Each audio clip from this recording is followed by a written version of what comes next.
One thing that I'll hear people say is, oh, my images are cropping weirdly. I've got this error when I try and add an image into my Squarespace website.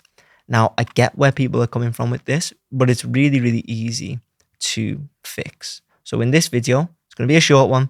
I'll show you how to fix this cropping issue.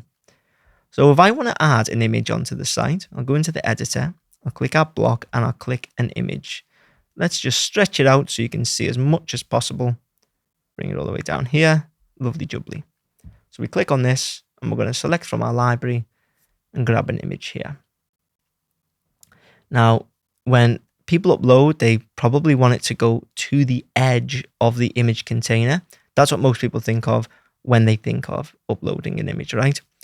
But what happens is, if your image doesn't perfectly fit into the box or into the block, then it has this, not weird, but it just has this, as you can see on the screen.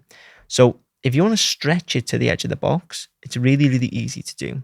You just double click on the block, you click on design, and you click fill. So there's 3 different ways that you can do this. You've got fit, which gives you the exact aspect ratio of the image you uploaded. You click fill, which stretches the image to the border, each border of the container. Then if you want to be really jazzy, you can click shape and then go into shape and just, do the weirdest shapes. I'm not really a fan of shape blocks apart from circles. Now, if you want your image to stretch while it's a shape, you can go back, toggle stretch, and you can see it fills to the edge of your block.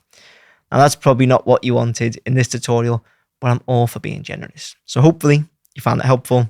If you did, please make sure to leave a like and hit subscribe. And if you want me to build your Squarespace website, you can get in touch using the links in the description.